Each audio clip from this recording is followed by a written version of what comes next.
Welcome back. I am John P. Today we're going to be talking about some things that every watch collector needs to know in the year 2022. As world commerce changes, so does the watch market, and so does watches. And these things I have found to be either issues or points of concern for so many watch collectors and also dealers out there in the world. As things change, you kind of have to adapt with the way maybe that you collect watches. So these tips are surely to save you headaches in the future. Some of you may know some of these things, but a decent refresher and also some insight from my perspective as a watch dealer with DelReyWatch.com, where we see both ends of the equation sometimes. So these things I'm going to share with you, I think everyone needs to know and have on their radar in the year 2022. You can find me on Instagram, TheRealJohnP, and also TikTok, TheRealJohnP. So the first thing that everyone needs to be aware of is this new type of replica or fake watch called the Super Rep. Now, they've been out for a while, maybe a decade, but technology has become so good today that replica watches can be made with such precision that it would fool most people without using magnification. Now, there's going to be some technical aspects to this depending on what the watch is, but on the flip side, some watch brands, notably Cartier with their more approachable watches, have also kind of lowered the quality on some of the internal components in terms of finishing. So things that maybe you could look at a decade ago and say, you know what, that's definitely a replica, today are not quite the same. And even when we're talking about Rolex watches, the precision has become so great with these factories pumping out these super replicas that they are starting to make counterfeit parts that from the naked eye can fool a lot of people, but generally not going to fool a watchmaker, and certainly not under magnification. You can find certain things like maybe the polishing not done to the exact same standard, as well as there's generally really loose metal edges, and that's something you're not going to find at a brand like Rolex. But other things sometimes do pass quality control checks as well from brands like Rolex, right? They have Rolex dials out there where they have the wrong numbers on them, and these things pass quality control too. So the only way to know for sure is to have a professional watchmaker go through the watch in the year 2022, because the replicas for so many watch brands out there have really become good. Honestly, they're coming from the same factories that micro brands produce watches in, and I would not risk it in the year 2022 with your hard-earned money. Now, next, everyone needs to be aware that today there is an increase in targeted thefts. Now, it does depend where you live and where in the world, and so many other factors, and we're not going to touch on that, but I have heard people that call us all the time and they want to know their options if something bad has happened. I always recommend insuring your watches. Different insurance policies out there will allow you to travel with the watches and things like that. Some others will only cover the watches on your premises of wherever you live, or maybe your renter's insurance will cover these things. So always keep record of your serial numbers, take some pictures of your watches, keep them separate so that you can make a claim if you had to. But also just be careful out there, right? There are so many instances and accounts of people being targeted robberies. It's not just dealers, but it's also, criminals have become a little bit, I guess you'd say good at their job, but it's unfortunate because it is a bad thing. But they've really become crafty at determining, hey, is that person wearing a Rolex? And so generally, I would always recommend to be very careful and not to be too flashy with these things. Your choice at the end of the day, but I do see and hear from so many people out there that there seems to be an increase in robberies and thefts. So be very careful now. Things are changing, and you don't want to be the target of this. Also, insure your watches. Now, next, kind of piggybacking off of this, but not quite the same, is the way that watches are sold and bought using shipping carriers, right? UPS, FedEx, the post office for however long they'll exist here in the US. These ways of shipping is kind of the alternative to the old mom and pop walking in a jewelry store or something, physical retail. Things might change in the future, but the world has kind of gone e-commerce, and the people sometimes working at these stores are able to determine what is inside the box. And sometimes, and it blows my mind when people do this, but they'll be lazy and they'll walk into a UPS store and they'll say, oh, I want to ship this watch to someone. Okay, well, now the person working behind, the counter at the store you don't know their circumstances, you don't know who they are, and now they know you just put like a $10,000 watch in a box. So when you ship a watch, make sure to never tell them what is in there. Say it's something else. Insure through a third party if you can, if that's going to be the way you're going to carry it out. Or if you're selling a watch to a dealer or trading in with a dealer, use their label because they have the baked-in insurance and the people at the local stores are not going to know this. Now, on the flip side, if you're getting a watch shipped to you, don't get it shipped to a UPS box. Do not get it shipped to a post office box. Most of the carriers will not deliver to the post office boxes besides the post office. So that, disqualifies that. But additionally, once that package, whether you buy it from anyone out there, once that package reaches like a UPS store, the insurance is generally null and void because they're privately owned for the most part, except for the distribution centers. So don't do that. You just don't know where the watch is going to end up. We hear sometimes, horror stories out there where they try it because, hey, nothing bad will happen, but then the watch goes missing. The tracking number doesn't quite align.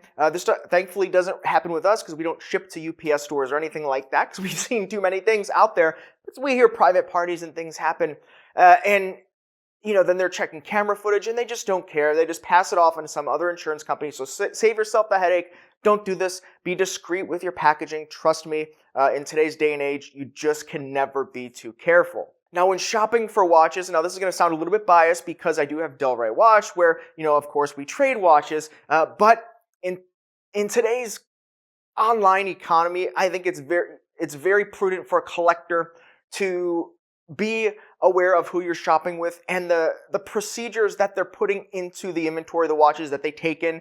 We just touched on authenticity, so they should have watchmakers at their disposal. But in addition, how much attention to detail are they putting on each individual watch? Because there are some dealers out there, and once again, this does sound biased, but even just as a private collector, hey, sometimes I buy watches from other dealers as well if it's something I personally want that we don't have in stock. Always be aware of kind of the dealers using that CarMax kind of business model, right? The standard, hey, we check these 5 things and everything else, a margin of error, so be it, but we're not going to invest it. Like the old Pareto principle, the 80-20 rule. There's some dealers out there, kind of like the big box, Walmart, CarMax style that will do that. And you see these horror stories of, people buying a watch and, it ends up being, not right, or authenticity or timekeeping, something like that. And it just slips through the cracks somewhere. An even large notable platform really stopped trading pre-owned watches because of this exact thing that happened. You can probably read more about that online, but there was a large online used goods platform that was trading pre-owned watches. Then they had some issues because there's not an infinite amount of watchmakers out there, let alone ones that are willing to travel anywhere and work anywhere in the world. So that can be difficult. So make sure to really figure out, what kind of attention is put into each individual watch, because at scale, there will be problems and you just don't want to be the person that gets stuck with the lemon. Now, next, speaking of these online places, these marketplaces, I'm not going to say anything individually about any of them, and they're always changing policies, so things do change. But in general, something that has not changed and has only become worse is there is so much shenanigans happening on these online marketplaces, and not from the companies, but from just some person out there on the internet, right? Lots of tire kicking, but also there's certain return policies as well that get really abused. So if you go to sell a watch on eBay or you go to sell a watch, okay, I just named something, but I just named a company. But if you go to sell a watch, not necessarily eBay, but like eBay, sell a watch somewhere online, generally with the way things are, they have someone just working at the company that, once again, is not focusing on that individual transaction like it's their own. And so, it can be difficult to get kind of caught in the weeds for an employee somewhere if there's a dispute or, hey, someone says you didn't list something right or you're a millimeter off, so now they want a refund. So I always recommend, if a buyer of a watch or a seller of a watch even, regardless of which side of the equation you're on, if there's an issue with that transaction or something seems a little bit off, don't try to figure out a discount or compensate because you don't want to deal with it. Just take it back, right? Oftentimes I've seen someone will say, hey, the watch was off by 2 millimeters. It's the wrong size. I want a discount. You give them a discount, and then you give them an inch, and then they take a mile, and they initiate a return process, but they got the discount. And there's so many kind of loopholes. And these are professional, almost professional people that are trying to, get one up on you out there, and they'll find a way, especially if you're busy, you got a job, you got things to do. And these people, it seems like they make a career out of it, right? Trading on the margins like that. How can we squeeze this and resell it? These types of arbitrage people on different online platforms. So if there's an issue, just take it back and forget about it, and do be careful. And if anything seems a little bit off, it probably is. But this is to be expected, and it's just, unfortunately, the world we do live in, especially when trading things online.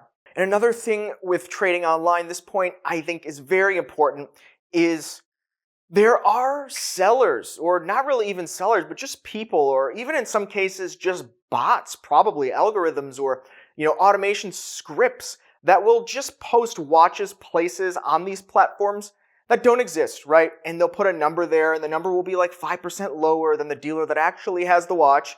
And they'll do some, targeted marketing on that and hope to sell a watch that they don't have in stock, because they don't have any watches in stock. And then if you do buy the watch from them, because, hey, you're 5% cheaper, they'll call the actual owner of the watch and say, hey, I want to buy this watch. Can you give me 10% off? And maybe they will, and they'll keep that, that additional margin there. And there are people out there that are trying to make, a go of it, trading watches in this way. They're anonymous, right? Because it's not exactly... it's a little bit frowned on in the industry to do it in that kind of a way, and it's probably against most policies of marketplaces to sell things you don't have and then back out of deals. But if there's a will, there's a way, and people are trying to find a way because there's a will. So make sure that the watches that you are buying online are actually from the people that should be selling them, because it just gets really confusing and mixed up. And really, if someone is anonymous selling watches online, that's also, kind of another telltale sign of potential fraud or issues to be had with a watch purchase. And lastly, another issue that sometimes comes up, but it seems like a little bit less so, especially as the watch market is changing. This is going to be consignment issues. Now, at Delray Watch, we really don't do consignment very much. We find that oftentimes we end up, investing so many, company resources, marketing the watch and taking it in and photographing it and putting it through inspection, the watchmakers and all of that. We'd rather just control the inventory, own the inventory, and not have to, negotiate expectations with anyone or get their hopes up. And then for whatever reason, maybe that watch doesn't sell. And then, unfortunately, someone wanted to sell the watch, or maybe they want the watch back. And it's all these kind of unknown scenarios. And historically, the jewelry and watch industry has kind of been a cash and carry business where, hey, if you have that item, you can sell the item. And so that's the way that we handle it, but that's not the way everyone handles it out there in the world, especially with marketplaces and the way that shoppers and online consumer habits and spending really have kind of changed over time. Consignment has become more popular, and so if you are thinking about either consigning a watch to someone, make sure you trust them, but also, kind of make sure that you know what you're locking yourself potentially into. Some platforms and places, they'll lock the watch up for a few months, something like that. But the same on the other end is if you're buying a watch that is on consignment, where is the watch actually? Is it with the dealer? Is it in someone's house? Is it actually there? And so consignment is kind of another gray area that a lot of people are kind of getting into, a lot of platforms, because it doesn't require capital and you can grow, but the watch isn't yours. So it's something to look out for. But make sure the watch is at least in their hands at some point. And this could save you a lot of headaches in the long run.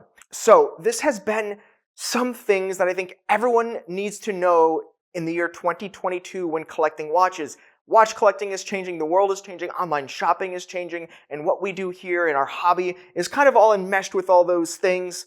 And as things change, I notice them and I bring them to you here on YouTube. So make sure to thumbs up, like, and subscribe if you do appreciate it, because I appreciate it. It keeps me making videos for you. You can find watches at delraywatch.com, and you can see more about me on Instagram, The Real John P, as well as TikTok, The Real John P.